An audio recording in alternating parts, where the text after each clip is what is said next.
So welcome to the Prosperous podcast. Thank you guys for joining in again.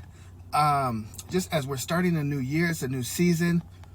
And where I wanted to start, what I wanted to talk about today was, have you made your new plans, your new goals, objectives for what you want this new year to look like? Have you thought about what you want this new year to look like?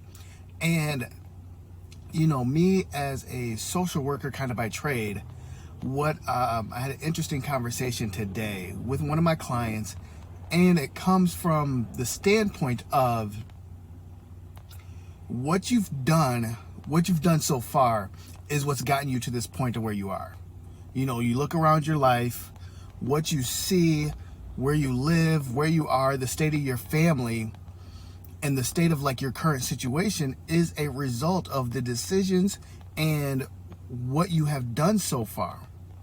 Yesterday's decisions, yesterday's meditations, all the things you were doing last week, last year, this is the manifestation of that.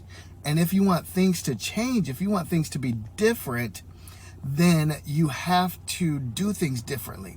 So you have to be willing to work more or work differently. If what you are doing has gotten you to this point and you don't like the state and you don't like the point of where you are, then you need to either do them differently, do something more. And it was kind of like a light dawned for them. Is for my client was there's absolute truth to that. The state of my current life, the state of my current situation is the result of how things are going, is the result of the past decisions that I've made. And now it is time to do things differently. I can't continue in this same path thinking that things are going to change. So with that being said, that's kind of like our question for the day is, do I like the state of where it is? And it's not saying you have to be poor, disgusted, busted, all that sort of stuff. But just look around your life. If you are satisfied with where things are, then you can continue on. Nobody's going to shame you. Nobody's going to bother you. Nobody's going to ask you to change. But if you yourself can look around and be like, I wish things were different. I wish this area was a little better. I wish I was better with my money. I wish I could move to a different neighborhood or to a different house. Or, I just wish I was happier in my job. I wish I was happier in my relationships. Then if you look around and you see that and you have that thought, you then have to be willing to do the work required to change that situation. And that becomes the self-check. That becomes kind of like the gut check is, am I willing to do the work necessary to change the situation? And I think that's what brings everybody to New Year's resolutions, starting the new year off, having their sayings and all of that great stuff. But it doesn't mean anything, and it's not going to last if it doesn't mean anything to you. And when I think of that, I go back to the Bible, and I go back to the Old Testament, where as you would read different stories, they would have different altars. Something would happen. They would, Abraham would build an altar to God. Joseph, Jacob, Isaac, they will all build different altars to God. And part of the reason for that is that for them, it signified a change in their life. It meant something to them. They weren't just building the building. They weren't just putting these rocks together. It was their reminder that every time that I walk past this, it's going to kind of just hit me in my heart that this is when the change happened. This is when something switched for me. And I think that's the purpose of why people, how you get a New Year's resolution to stick, how you get it to stay, how you get it to last more than past Martin Luther King Day, is that it has to mean something to you. It has to be more than just it's a new year, I'm going to start over again. The reason people don't work out consistently, me included, raising my hand, it is me. The reason I don't work out consistently is that it hasn't meant enough to me yet. I have to want it. I have to see the end result. It has to signify something for me. And that's why I haven't yet. That's why I struggle and I go back and forth with, yes, I'm going to work out. Oh, well, I'll do a couple of days here, a couple of days there, but it's nothing consistent because it doesn't mean anything to me at this point. I'm just doing it because I know I'm supposed to work out. But that's with anything. You want to improve your relationships. If you're tired of the same relationship or the way that it's going or the results of it, is like nothing will change if you don't have that marker kind of in your heart that's like, okay, I'm willing to do whatever it takes for this to change. And that's what we want to be able to do. It's a new year.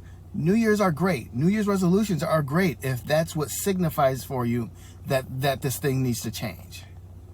But don't just jump on the bandwagon to do New Year's resolution because that's what you're supposed to do, because that's what everybody does. You need to find those things that mean something to you. Find those things that are important.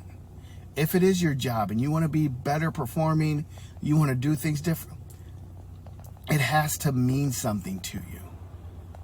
Find something that grabs you, that holds you, that is like, okay, I'm going to do better because of this. And, I'm big into self-improvement and working on yourself. And this is what everybody refers to as your why. Why are you doing what you're doing? Why do you want it to change? Do you want it to change? And if you have a why that is strong enough, if you have a reason that is strong enough, that means something to your core, then it will change. You will be less likely, to give up at the first hurdle. You'll be less likely to throw in the towel when it gets hard. But your why has to be strong enough to withstand the excuses, to withstand the long days, the early mornings and the late nights. Your why has to be strong enough to withstand all of that. And it's got to be strong enough to push you to want to do better, to want to be better. So that's I guess, as we're starting the new year, find your why. Find those things that mean something to you. You can always Google, what areas should I improve this year? The top 5, 7, 13 areas of life. You can always Google those things. But if it doesn't mean anything to you, then you'll be less likely to stick to it. And what you want to improve your life, you want to change a situation, it's got to mean something to you. So continue on, find those things, find those areas that you want to be better.